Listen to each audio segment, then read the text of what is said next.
พลังประจำวันหัวข้อในมื้อนี้แมนเชิญก้าวเข้าสู่ปริศนาเตรียมใจจงพิจารณาเบิงพระเมตตาและความเคร่งครัดของพระเจ้าคือพระองค์สำแดงความเคร่งครัดต่อพวกที่หลงผิดไปแต่พระองค์เมตตาเจ้าถ้าเจ้าตั้งมั่นอยู่ในพระเมตตานั้นต่อไป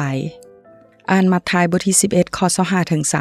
30ในเวลานั้นพระเยซูเจ้าได้กราบทูลว่าข้าแด่พระบิดาเจ้าผู้เป็นเจ้าของสวรรค์และแผ่นดินโลกข้าน้อยขอสรรเสริญพระองค์ที่พระองค์ได้ปิดบังสิ่งเหล่านี้ไว้จากผู้ฉลาดและผู้มีสติปัญญาแต่ทรงเปิดเผยแก่ผู้ที่บ่ได้เรียนรู้แม่นแล้วพระบิดาเจ้าเอ๋ยพระองค์ได้กรุณาตามความพอใจอย่างนั้นต่อหน้าพระองค์พระบิดาของเฮาได้มอบสิ่งสารพัดให้แก่เฮาและบ่มีผู้ใดฮู้พระบิดาเจ้านอกจากพระบุตร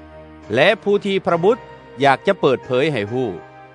บรรดาผู้ที่เหตุการณ์นักหน่วงและแบกภาระหนักจงมาหาเฮาและเฮาจะให้พวกเจ้าได้รับความเศร้าเมื่อยจงเอาแอกของเฮาแบกไว้แล้วเรียนรู้จากเฮาเพราะว่าเฮาเป็นผู้ใจอ่อนสุภาพและถ่อมลงแล้วจิตใจของพวกเจ้าจะได้พบความเศร้าเมื่อยด้วยว่าแอกของเฮาก็พอเหมาะและภาระของเฮาก็เบามัทธิวบทที่11ข้อ29ถึง30จงเอาแอกของเฮาแบกไว้แล้วเรียนรู้จากเฮาเพราะว่าเฮาเป็นผู้ใจอ่อนสุภาพและถ่อมลงแล้วจิตใจของพวกเจ้าจะได้พบความเศร้าเมื่อยด้วยว่าแอกของเฮาก็พอเหมาะและภาระของเฮาก็เบาสำรวจและตึกตอง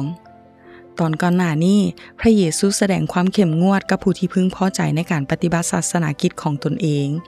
เฮ็ดให้จิตใจของพวกเขาปิดกั้นบ่รับรู้ว่าพระองค์เป็นผู้ใด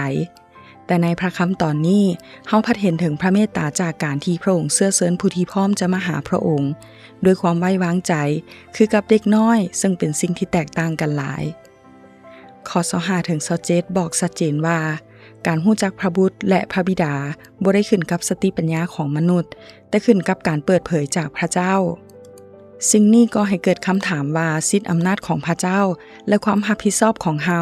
มีความเกี่ยวข้องกันแนวใดโดยเฉพาะอย่างยิ่งกับคำเว้าที่ว่าพระเจ้าปิดบังสิ่งเหล่านี้จากบางคนและพระบุตรอยากเปิดเผยพระบิดาแก่บางคน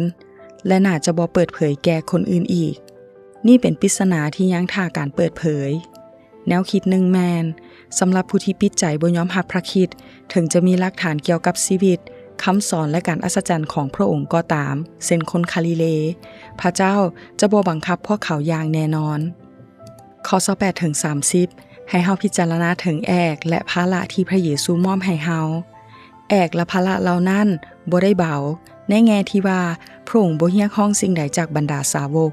แต่เบาถ้าเทียบกับน้ำหนักอันนักอึ้งของความคาดหวังที่มนุษย์อย่างเฮาแบกรับอยู่ในยุคของพระเยซูกฎเกณฑ์ที่พวกฟาริสัยกำหนดเพื่อใช้บังคับกับชาวยิวมีหลายขึ้นเรื่อยๆจนกลายเป็นภาระที่นักอึ้งผู้ที่เอาจริงเอาจังกับชีวิตฝ่ายวิญญาณมักจะรู้สึกหมดหวังพอเบิ่งคือมาตรฐานของพระเจ้าจะสูงเกินไปเฮ็ดให้ต้องแบกภาระหนักในเรื่องนี้หรือเฮาอาจจะแบกภาระหนักจากความคาดหวังของคนอื่นหรือจากมโนธรรมของตนเองพระเยซูเสื้อเชิญทุกคนแอกของพระองค์ก็พอเหมาะและภาระของพระองค์ก็เบาพอเฮาเป็นของพระองค์อ่อนสุภาพและถ่อมลงตอบสนองนักเทศน์ในศตวรรษที่4ได้ให้ความเห็นเกี่ยวกับข้อ29ว่าพระเจ้าถ่อมใจแต่เฮายิ่งจองหองเพื่อกระตุ้นให้เฮาตึกตองถึงพระคุณอันหาที่เปรียบบ่ได้ของพระเจ้าเฮามาเห็นแบบนั้นกันเถาะ